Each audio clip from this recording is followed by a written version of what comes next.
जी बिस्मिल्लाहिर्रहमानिर्रहीम। आज मैं पीर गुल हसन टाउन के टॉपिक पे बात करूँगा।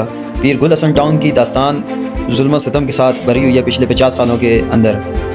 अब क्या है कि अगर हम पिछली बात पे जाएंगे या हम इसका पूरा बैकग्राउंड पे जाएंगे तो वो एक लंबी दास्तान बन जाएगी और उसके लिए बहुत बड़ा वक्त चाहिए। लेकिन ये ना समझा जाए कि किसी शख्स को इस दास्तान के बारे में, इस दुख भरी दास्तान के बारे में पता नहीं है। मैं कुछ एक साल के अंदर के वाक़यात के ऊपर कुछ आपके सामने कुछ अल्फाज गोशे गुजार करूँगा और इस दास्तान के ऊपर मुख्तसर करूँगा इसको, क्योंकि कोई लंबी चौड़ी बात करने के लिए मैं नहीं आया हूँ, मुख्तसर आपसे बात करूँगा।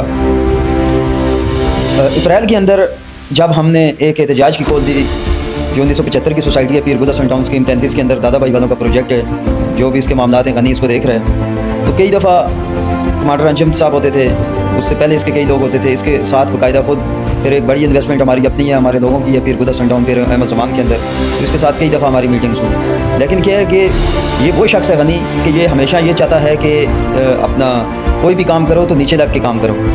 इसका जो तरीका बर्दात है वो ये है कि लोगों को ख़रीदना, लोगों को हरासमेंट करना, लोगों को खौफ व हरास के अंदर रखना, ये शुरू से इनका ये तसलसल चलता हुआ आ रहा है। तो इनकी दास्तान ऐसा नहीं है कि साकिब शाह बताएगा तो वो आपके सामने आएगी, नहीं, ये दुख भरी दोस्तान है। मैं 50 लोग इधर आपके सामने खड़े कर सकता हूँ और आज भी आप देखें कि वो मेरी बताने की चीज़ नहीं है। 1975 की चीज़ अगर 2025-26 अल्हम्दुलिल्लाह नया साल अगर शुरू हो गया आज, तो आज तक वो कंप्लीट नहीं हुई है, तो खुद सोचें कि उनका किरदार क्या होगा। तो कई दफ़ा लोगों ने यहाँ एक दफ़ा मेंटेनेंस लेवी नहीं, एक दफ़ा डेवलपमेंट चार्जेस नहीं, एक दफ़ा ऑक्यूपेंसी वैल्यू नहीं, डेवलपमेंट चार्जेस नहीं, लीज़ का पैसा, ट्रांसफ़र का पैसा एक दफ़ा नहीं, लोगों ने हज़ारों दफ़ा दिया। और मुख्तसर करूँगा कि 2005 के अंदर जिन लोगों ने इन्होंने एक नया नाम दिया मेंटेनेंस लेवी का, जिन लोगों ने मेंटेनेंस लेवी नहीं भरी तो वो तकरीबन कोई 500 लोगों की फ़ाइलें नाजायज़ तरीके से इन्होंने कैंसिल कर दी। क्या कि हमने मेंटेनेंस लेवी लगाई, आपने मेंटेनेंस लेवी का वो जो इन्होंने डिमांड की थी पैसों की, वो लोगों ने नहीं भरी तो लोगों की फ़ाइलें कैंसिल हो गई। अब मैं यहाँ पे एक बात करना चाहूँगा कि 2005 में मेंटेनेंस लेवी के ऊपर आप किस तरह लोगों से पैसा ले रहे हो। सोसाइटी तो 2026 तक मेंटेन नहीं हुई। सोसाइटी के अंदर आप आज आके देखें, बिजली, पानी, सेवरेज, गलियों की आप हालत देखें, बाउंड्री वाल की आप हालत देखें। कल ही के दिन में, मैं अब इसको मुख्तसर कर रहा हूँ, कल के दिन में जब एक नया साल शुरू होने जा रहा है, जहाँ पे पूरी दुनिया जश्न मना रही है, खुशी का दिन है कि नया साल शुरू हुआ है, हर बंदे को खुशी होनी चाहिए। लेकिन दूसरी तरफ क्या है कि इसका एक इधर सिक्योरिटी इंचार्ज है, अपना चौकीदार है, फतेह उसका नाम है, उसने कल के दिन में ही यहाँ के इलेक्ट्रिक वालों को पैसे दे के लोगों की बिजली बंद करवा दी। बिजली इसलिए बंद करवाई कि इन्होंने जो के इलेक्ट्रिक का बिल है वो दादा भाई एजेंसीज प्राइवेट लिमिटेड के नाम पे आया हुआ है, तो उन्होंने क्या किया, बिल बिजली का नहीं भरा। जो पीएमटी इन्होंने एक लगाई है, कंस्ट्रक्शन पीएमटी है, जो टेम्प्रेरी उसको कनेक्शन आप कह सकते हैं, अंदर सोसाइटी में किसी किस्म की कोई बिजली नहीं है। इन्होंने अंदर जो लोगों रिहायशियों को जो ये वाली बिजली दी हुई है, तो ये समझते हैं कमर्शियल से ऊपर जाके ये यूनिट आपको पड़ता है, ये जो कंस्ट्रक्शन पीएमटी होती है या इसको आप टेम्प्रेरी कनेक्शन कहते हैं। इसी तरह इन्होंने लोगों के ऊपर बिल बना के भेज दिए, किसी के ऊपर 2 लाख, 2.5 लाख, 1 लाख 40, 1, 20, 80 हज़ार, 70 हज़ार, इस तरह के बिल। तो इसके ऊपर क्या है कि मैंने एक आवाज़ उठाई, लोगों की मीटिंग बुला के गैदरिंग की कि भाई ये नाजायज़ है, जुल्म के ख़िलाफ़ आवाज़ उठाना ये हमारा इस्लाम हमें कहता है। अच्छा, ये आवाज़ भी हमने इसलिए उठाई कि इन्होंने जब हमने अप्रैल में इनके ख़िलाफ़ हम एहतजाज करने के लिए जा रहे थे, तो इन्होंने एक नाजायज़ हमारे ऊपर FIR की। तो उस वक्त वो जो तसलसल था, वो एहतजाज का जो माहौल बना हुआ था, लोग, क्योंकि आज भी कोई भी बंदा आके ये नहीं है कि मैं जाऊंगा तो लोग मेरे साथ होंगे, नहीं, कोई भी बंदा, ऐसे लोग हैं कि मैं आपको क्या दास्तान सुनाऊं जो इनके जुल्म से डसे हुए हैं। तो उस वक्त हमने एक एहतजाज की कॉल की और इन्होंने नाजायज़ हमारे ऊपर FIR की, एक नहीं 2-3 FIR की, जिसमें मेरे दोस्तों को भी इन्होंने नॉमिनेट किया कि भाई इस तरह के इन्होंने कत्ल की जिसमें दफ़ात और इस तरह का अपना भत्ते की दफ़ात इन्होंने लगा के, और अल्हम्दुलिल्लाह पहली पेशी के अंदर वो झूठे साबित हुए और कोई एविडेंस पेश वहाँ पर नहीं कर सके और वो ऑर्डर हमारे हक में हुआ, वो भी मैं आपको अभी दिखाऊँगा। तो उस वक्त जब हमारा ये एहतजाज चल रहा था, तो इन्होंने मार्केट के अंदर, क्योंकि कुछ लोग इन्होंने ख़रीदे हुए हैं, आपको पता है मार्केट में बकाऊ माल हर मार्केट के अंदर मिल जाता है, उसी तरह के कुछ ज़मीर फरोश 2 फाइलें दे दी, किसी का काम सीधा कर दिया, ड्यूज़ कुछ लोगों को माफ़ कर दिए, इस किस्म के कुछ इन्होंने नकारा लोग रखे हुए हैं, उनके थ्रू इन्होंने यहाँ फेज़ 1 में एक मीटिंग बनाई और उसमें बाकायदा एक ऐलान किया कि पीर गुल हसन टाउन के जितने भी लोग हैं, ये तासर देने की कोशिश की कि जो लोग एहतजाज कर रहे हैं उनके साथ नहीं है। हम जो लोग इस वक्त फेज़ 1 में मीटिंग कर रहे हैं, सिर्फ लोगों को दिखाने के लिए कि वो जो लोग हैं वो कुछ और हैं, जो असल लोग हैं वो फेज़ 1 के अंदर बैठे हुए हैं, वो मीटिंग कर रहे हैं और बड़ी बड़ी खुशखबरियों के इन्होंने पैनाफ्लेक्स, मेरे पास वो पिक्चर भी है, मैं आपको दिखाऊंगा। तो इन्होंने वहाँ फेज़ 1 के अंदर एक अपना मंजूर मेंगल साहब के अपना साला साहब हैं आयतर रहमान साहब, और उनके साथ कुछ काबीना के उनके अपने लोग आए हुए थे, उनसे बाकायदा ऐलान कराया कि पीर गुल हसन टाउन के अंदर बिजली और पानी के जो जितने भी ड्यूज़ होंगे, ये चार्जेस होंगे या फिर जो बिल होंगे वो 2 साल तक के लिए हम चार्जेस नहीं लेंगे। जब एक वादा किया उस वक्त क्या था कि वो माहौल था एहतजाज का, वो सिर्फ लोगों के माइंड सेटअप को चेंज करना था, लोगों को दिखाना था कि भाई ये लोग तो आज हमारे साथ हैं, हम तो बड़े बड़े काम हम कर चुके हैं, हम तो खुशखबरियाँ दे रहे हैं। इस तरह के पैनाफ्लेक्स लगाए कि दादा भाई आ रहा है वहाँ पे और आके बड़ी बड़ी खुशखबरियाँ होंगी। तो ये मैं कुछ आपके सामने गोशे गुजार करूँगा कि ये ज़बान है, ये ज़मीर है कि आप खुद इसका आइडिया करें और ये खुद स्पीच आप सुने। इंतजाम किया है और यहाँ के इलाके के लिए ये ऐलान किया है कि आज इतनी बड़ी खुशी का दिन है, तो हम भी आपके लिए इस खुशी का ऐलान करते हैं कि 2 साल तक पानी और बिजली के बिल आपसे नहीं लिए जाएंगे। वाकई जहाँ पर मुल्क में महंगाई की सूरत हाल है, तमाम रोजगार के हवाले से परेशान है और पानी बिजली से तो हर दूसरा आदमी मुतासिर है। अगर एक सोसाइटी के अंदर ये सहूलियात आपको मुफ्त में दी जा रही है तो मेरे लिहाज से ये इंतहाई खुशी का मौका है और ये इंतहाई काबिल तहसीन अमल है। इस पर मैं दादा भाई, ऐसा भाई और मौलाना उबैद साहब और इनके जो दीगर इंतजामिया है तमाम को मुबारकबाद पेश करता हूँ और तमाम का भी शुक्रिया अदा करता हूँ कि उन्होंने इस मौके पर, इस खुशी वाले दिन के अंदर और इस यौम तशक्कुर वाले दिन के मौके पर अपनी आवाम के लिए एक और खुशी गिफ्ट की उनको कि आपको बिजली पानी ये फ्री फराहम किया जाएगा और हम इनसे उम्मीद करते हैं कि मजीद भी इसी तरह जैसे उन्हें रोड बनानी है और तो मजीद जो तरक्याती काम होंगे उसकी तरफ भी तवज्जो देंगे। हम खुद तकरीबन ये जो उलमाए किराम स्टेज में तशरीफ फरमा है।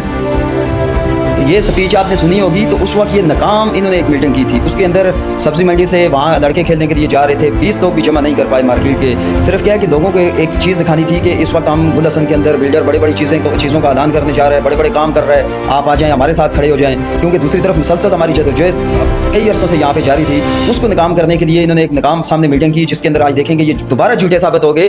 FIR में तो झूठे साबित हुए, लेकिन जो वादा फेज़ 1 के अंदर इन्होंने करवाया था, एक आलमी दीन को इन्होंने इस्तेमाल किया। आप सोचें कि लोगों आप जो आम लोग इनके हाथों में इस्तेमाल हो रहे हैं, सोचें कि इन्होंने एक पासदारी, एक दीनदार की भी नहीं रखी। ये मंजूर मेंगल साहब का एक बड़ा नाम आता है मदरसे का, उनके ख़ास जो आगे मुकर्रर लोग होते हैं उनमें से टॉप 1 के ये मानसरा के हैं, वहाँ के ये लोग हैं। तो सोचें जिन लोगों ने उलमाए किराम की पासदारी नहीं रखी, उनकी बात उनसे ऐलान करवा के उनकी इस लफ्ज़ का तहफ़्फ़ुज़ नहीं किया, तो मेरे और आपके क्या काम आएंगे। तो उसके बाद आज इन्होंने क्या किया कि कल के दिन में लोगों की बिजली कटवा के बड़े बड़े बिल भेज के ये किया कि लोगों को ये हरासमेंट करने का तरीका है कि किसी तरह जब हम बिजली बंद करेंगे तो अंदर जो बिल हमने भेजे हुए हैं वो लोग भरेंगे। इंशाल्लाह इसके ऊपर भी मैंने कल ही ऐलान किया कि हम ये जुल्म हम किसी सूरत भी बर्दाश्त नहीं करेंगे। अल्हम्दुलिल्लाह ऐसा नहीं है कि मैं सिर्फ एक ऑफिस लेके बैठा हुआ हूँ या इस तरह है कि सिर्फ हम एहतजाज ही करते रहेंगे। नहीं, ये दोस्तान जो है ये अपना 50 साल पुरानी है, ये आवाज़ आज की नहीं है। 50 साल गुजरने के बाद आज भी अगर हम अपना हक मांगे तो ये बंदा गनी हमारे ऊपर FIR करेगा। ये वो जालिम शख्स है कि जिसने FIR नहीं की। मैं आपको चीज़ें दिखाऊंगा, मेरे मोबाइल में काफ़ी लंबी दास्तान हो जाएगी। इसने कई FIRों के अंदर हमारे नाम नॉमिनेट किए। अच्छा, फिर इसी तरह हमारे घरों के अंदर इसने लोगों को भेजे। मैंने इधर यहाँ पे कब्जा माफिया आ गया था, हमारे मकान वगैरह उन्होंने तोड़े। सबको पता है स्कीम 33 के जितने भी ब्रोकर हैं। तो मैंने इसको फ़ोन करवाया कि भाई ये कौन लोग हैं, ये ज़मीन के अंदर क्यों कब्जा करना चाहते हैं। तो आगे से कहता है मैं ये हुकूमत के लोग हैं, मैं तो इनसे नहीं लड़ सकता हूँ, समझ गए। तो उस वक्त हमने क्या किया, हमने एक एहतजाज रखा मलेर कैंट के बाहर कि ये जो लोग आए हुए थे कब्जा करने के लिए, लेकिन जब से हमने वो धरना वहाँ पे दिया, वहाँ पे हम लोगों को लेके गए कैंट के बाहर। वो बंदा आज तक कराची की तारीख में ये चीज़ हुआ है लोग कि आज तक कराची के अंदर कोई कब्जा नहीं हुआ, बिल्कुल साइड लाइन कर दिया गया था। वो एक हिकमत अमली होती है। तो उस पर जब ये फतेह जो है ख़ास तौर पे इसने अपने आप को मेजर कहता है, लेकिन शैली बंद है, क्योंकि इन सब की जितने भी 2 नंबर लोग हैं जो अदारों के नाम इस्तेमाल करते हैं। तो हमने अच्छी तरह जांच पड़ताल की और इनके ऊपर इन्वेस्टिगेशन चल भी रही है और इंशाल्लाह आगे भी हम करेंगे जिस तरह इन्होंने अदारों का नाम इस्तेमाल किया। तो जब हमें वहाँ से पता चला कि ये सिर्फ क्या है कि बिल्डर इनको इस्तेमाल करने के लिए अदारों के नाम इस्तेमाल कर रहे हैं और असास अदारों का मेजर तक का भी इसने लोगों को बोला और बाकायदा असास अदारों का नाम दिया, वो मैंने तमाम एप्लीकेशन में तमाम चीज़ें दी हुई हैं। अच्छा, उस वक्त जब इसने हमारे ऊपर FIR की तो उसमें ये देखें कि ये हमारा था उस वक्त एहतजाज का जो पैनाफ्लेक्स था कि 1975 से 2025 तक सोसाइटी गैर आबाद इस जुल्म के खिलाफ बिल्डर के हेड ऑफिस के बाहर धरना होगा 12 बजे। पीर गुल हसन टाउन ब्लॉक भी सैयद से रवानगी होगी। धरना उस वक्त तक जारी रहेगा जब तक लोगों के जायज़ मुतालबात पूरे नहीं होते। तो बताएं कि उस वक्त जब हमने इस पहले जो कब्ज़ा करने के लिए लोग आए थे, जब मैंने वहाँ पे अपना लोग भेजे तो इसने मोस्ट वांटेड क्रिमिनल लड़के मेरे पीछे लगा दिए। ये देखें कि उस वक्त हमारी गाड़ियों के साथ ये जा रहे हैं। ये आप देखें, मैं जूम भी करूँगा। ये वो लड़के हैं कि जिनका क्रिमिनल रिकॉर्ड बाकायदा पहले ये लोगों को कहता था मैं MQM के टारगेट किलर मैंने रखे हुए हैं, उनका नाम देता था। उसके बाद इसने अदारों का नाम इस्तेमाल किया। फिर इस तरह के क्रिमिनल, ये देखें मैं इनका क्रिमिनल रिकॉर्ड भी आपको दिखा रहा हूँ, ये देख लें आप। इस तरह के लोग इसने हमारे घरों पे भेजे। अच्छा, उस वक्त शायद हमने ये समझा कि शायद कि हमने कंटोनमेंट के बाहर हमने धरना दिया तो शायद हो सकता है कोई ये 7 साधारण के लोग हों, मेरे ऑफिस में आए, बार बार मेरे घर पे आए, लेकिन वो चीज़ें बाद में जब खुली तो उस वक्त हमें पता चला कि ये जो मामलात हैं ये तो इसके अपने चौकीदार हैं, जो ये इस्तेमाल करता है लोगों को हरासमेंट करने के लिए, लोगों को खौफ हरास के लिए, लोगों के ऑफिस में भेजता है, लोगों के घरों में भेजता है, क्योंकि ये कहता है कि भाई आप जुल्म के खिलाफ बात नहीं करो। जिस तरह का मैं एक अदालत अपने मुल्क के अंदर बनाई हुई है उसी अदालत को आप मानो, जो मेरा कानून बना हुआ है उसी कानून को आप मानो। ऐसा तो नहीं हो सकता है कि मैं अपने मुल्क में रहूँ, मैं अपनी इन्वेस्टमेंट का तहफ़्फ़ुज़ ना कर सकूँ। मेरे यहाँ पे आप देखो अभी भी ब्लॉक बी के अंदर हर वो मकान बना हुआ है जो मैंने बनाया, सीयत लिखा हुआ है, मेरी फैमिलियाँ हैं अंदर, मेरी इन्वेस्टमेंट है, मेरे प्लाट्स हैं, मेरे मकान हैं, मैं कैसे रोक सकता हूँ? किसी का बाप नहीं रोक सकता है मुझे। ये देखिए उस वक्त जब इसने हमारे ऊपर नाजायज़ FIR की तो बाकायदा अल्हम्दुलिल्लाह मीडिया ने फुल कवरेज दी और इसको जो है दुनिया के सामने इसका मुंह रखा। और पीर गुल हसन टाउन के रिहायशी ने कराची प्रेस क्लब पर एहतजाज मुजाहिर किया। मुजाहिरीन ने कराची प्रेस क्लब पर पहुंचकर बेलर के खिलाफ नारे लगाए।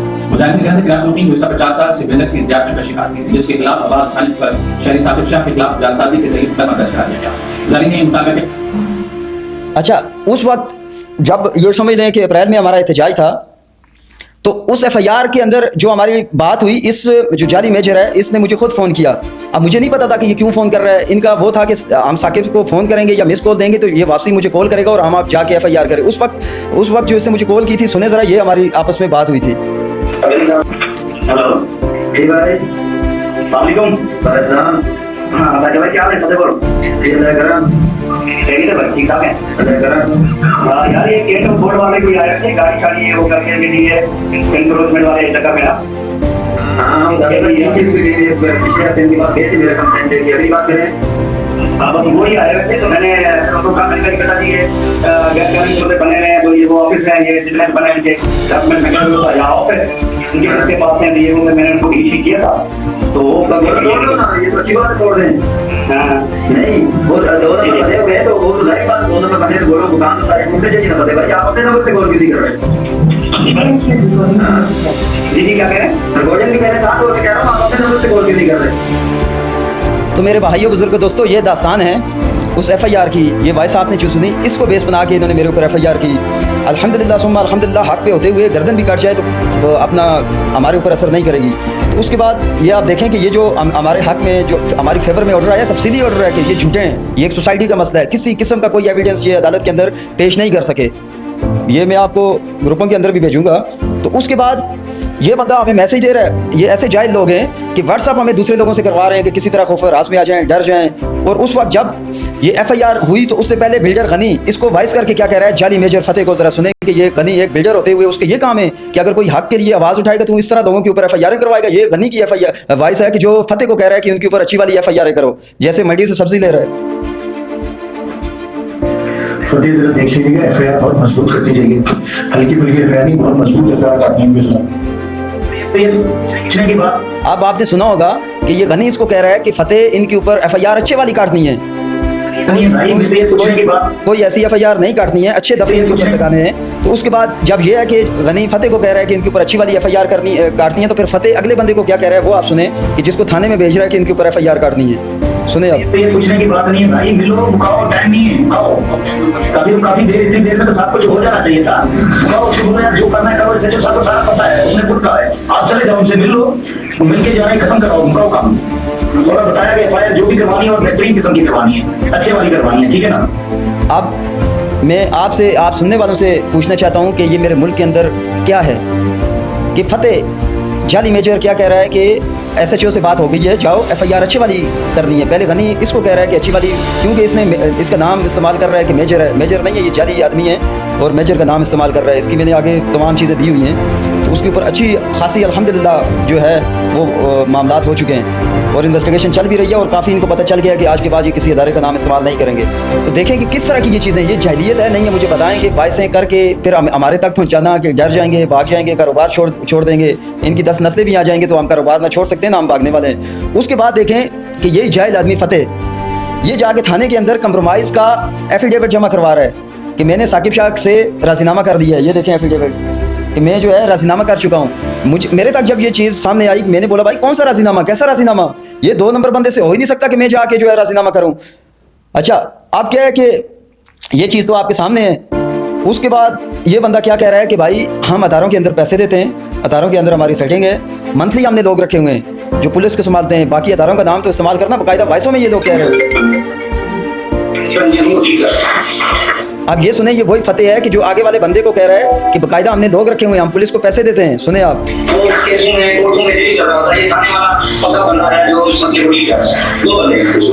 तो आपको पता है सर, आपसे कुछ इश्यू है इनको किन्हीं चीजों में पैसे देते हैं, किन्हीं चीजों में इसको पैसे देते हैं, ये छोटी मोटी चीजें नहीं किया आपने, तीन सौ ये तो छोटा काम है, ये तो बिल्कुल मैंने देखा है सबसे उन्होंने क्या ये क्या है तो जरा समझ गए आप सब, ये क्या है, ये तो चीजें सही है, हम जो आपको समझ सकते हैं आपकी बात इससे कुछ नहीं है। आपको क्यों ये वाले बोले आप साथ हो ये आप देखें कि चीज़ें मैं क्लोज कर देता हूँ क्योंकि बात लंबी हो जाएगी। मेरे पास वो दास्तान है कि अगर आप सुनेंगे, मेरे पास एविडेंस तमाम मौजूद हैं। इस बंदे ने हर हद तक कोशिश की मुझे गिराने के लिए। इसकी सोच थी मैं FIR करूँगा, मैं हरासमेंट करूँगा, इसके घर में पुलिस भेजूँगा, लोग भेजूँगा, चौकीदार भेजूँगा, ये डर जाएगा, कराची से कारोबार छोड़ देगा, मेरे मारने तक की इसने हिकमत अमली की। लेकिन क्या है कि जब रब पे आपका ईमान होगा, रब के अलावा लोगों यकीन करो, अगर कोई मार देता तो सबसे पहले मुझे मारता। अगर मेरा रिस्क बंद होता तो इसने पैनाफ्लेक्स तक लगाए सोसाइटियों के अंदर, सोसाइटियों के गेटों पे आपने देखा होगा, ग्रुपों के अंदर भी चीज़ें चल रही हैं, मेरे पास मौजूद भी हैं कि भाई इनको हमने ब्लैक लिस्ट कर दी है। लोगों याद रखना, दुनिया में किसी कारोबार के लिए आप ब्लैक लिस्ट होना कोई मसला नहीं है, अल्लाह के आप सरखरू रहे हो। जब अल्लाह की किताब के अंदर हम ब्लैक लिस्ट हो गए तो हमारा बहुत बड़ा नुकसान है। ये 2 टके का आदमी हमें क्या ब्लैक लिस्ट करेगा। ये वो लोग हैं कि जब इनके पास बिल के पैसे नहीं होते थे, बिल भरने के, तो ये तोकीर साहब होते थे, उस वक्त मैसेज भेजता था कि भाई साहब का बिल भरना है, तो ब्रोकरो आप लोग वो लोग हो। इसको मजबूत करने वाले, इसके कारोबार को मजबूत करने वाले जितने भी डीलर हैं, खास तौर पे आज जो आपके ऊपर कानून ये नाफिज कर रहा है, तो इसको तो चलाने वाले आप हो। ये तो आपकी इज्जत तक नहीं करता। मुझे बताओ, जो बंदा आपको आज तक अहमियत ही नहीं दे सका, आपने अपनी इज्जत को समझा ही नहीं है। ये जो डीलर होता है, ब्रोकर होता है, ये रीढ़ की हड्डी होता है। ये पूछो किसी नस्ली बंदे से। आप एक यहाँ पे प्रोजेक्ट नहीं है कि हम कोई नया खेल ड्रामा देख रहे हैं। मुख्तलिफ जो चीज़ें किसी सोसाइटी में नहीं है वो आप अपनी सोसाइटी में इम्प्लीमेंट करवा रहे हो। जो चीज़ दूसरी सोसाइटियों में नहीं है ये जाके आपके सरों पे खड़ा कर देता है। तो भाइयों, अपनी कदर करना सीखो। अल्लाह के हाँ आपने जवाब देना है। हाँ, आज मैं किसी का नाम इस्तेमाल करके अगर मैं अपना फ़ायदा चाहूँगा तो कल रब मुझसे पूछेगा। ये दुनिया 4 दिन की है, याद रखना। ये बुग़्ज़, ये कीना, ये नफाज, ये क्या है? ये मेरे दीन से दूर दूर तक इसका ताल्लुक नहीं है। और जब आपका ईमान अल्लाह पे होगा, जब आपका ईमान अल्लाह के रसूल पे होगा, तो यकीन करो कोई बंदा आपको नुकसान नहीं पहुंचाता है। ये मिसाल आपके सामने बैठा हुआ है। अगर रिस्क मेरा बंद होता तो आज बंद हो चुका होता। अगर मेरी मौत होती तो आज मैं मर चुका होता। तो इसी तरह जब हक की बात हो, सरेआम बोलो। कोई किसी को ना मौत दे सकता है, इज्जत जिल्लत सब मेरे अल्लाह के हाथ में है। तो भाई, ये जो दास्तान है, ये 75 सालों की दास्तान थी। कल इसने नाजायज़ लोगों की बिजली को काटा। ये क्या है? यहाँ अंदर रहने वाले लोगों के पास अभी लोगों को बेच रहा है कि हमारे खिलाफ निकलोगे, हम ये कर देंगे, वो कर देंगे। लेकिन मैं एक ही मैसेज देना चाहता हूँ कि अगर जो लोग आज तक एहतजाज में हमारे साथ शरीक रहे या किसी गलत काम के अंदर मुलव्वस हैं, कोई एक एविडेंस में इसको कहता हूँ कि अगर इंसान होता है, ज़मीर होता है कि कोई एक आध ऐसी चीज़ ले आके जो हमारे खिलाफ हो, हमारे लोग हमें जूते मारे, हमें इसमें मज़ा आएगा। और ये नहीं हो सकता, और ये हम नहीं कर सकते हैं कि भाई किसी जालिम के सामने हमारा कोई बंदा या हम झुकें। ये तो हो ही नहीं सकता कि हम जालिम के सामने झुक जाएं। मैंने हमेशा ये बात की है कि अगर कोई अच्छा काम होगा, हम बढ़ चढ़ के सबसे पहले हम अप्रिशिएट करेंगे। लेकिन गैर कानूनी, गैर तरीके से आप इस मुल्क के अंदर मेरी अदालतें होते हुए आप अपनी अदालत बनाओ, मैं नहीं मानूंगा। इस मुल्क के अंदर अपना कानून है, कोई दूसरा इस तरह का कानून बनाने की कोशिश करेगा, मैं नहीं मानूंगा। इस पे क्या है कि हमारी गर्दन भी कट जाए, हम पीछे नहीं हटेंगे। गुल हसन के लोगों के साथ हमारा वादा था कि हम आपको एक एक काम करवा के देंगे। फवाद है जिसमें काफ़ी दोस्तों की बड़ी दास्तान है, मैं नाम दूंगा तो लंबा टाइम गुजर जाएगा, कि जिन्होंने पिछले 5 सालों में मेहनत कर करके अल्हम्दुलिल्लाह आज काफ़ी काम गुल हसन के अंदर हो चुका है। लेकिन क्या है कि तूने जो वादा किया था कि मैं 2 साल बिजली के बिल नहीं दूंगा, उन लोगों को तूने इस्तेमाल किया। कम से कम अपनी ज़ुबान तो नहीं है, अपने अंदर तो गैरत नहीं है, उनकी पासदारी तो कर। तो लोगों, आज आप एक चीज़ के लिए जो है ना, आप बिकोगे, झुकोगे, कल ये मुसलसल और काम करेगा और गलत रास्ते पे जाएगा। अगर आप में से किसी ने गलत काम किया है, आप झुक भी सकते हो, आप हर काम उसके साथ मिलकर करोगे। लेकिन आपने देखा भी होगा, हर बंदा समझता है कि 50 सालों से जो काम आपके नहीं हुए वो बंदा कैसा होगा। तो इसलिए गुल हसन के जो इस वक्त वहाँ ऑफिस इब्राहिम स्टेट पे जो लोग बैठे हुए हैं, वो मेरे और आपके नौकर हैं। क्यों?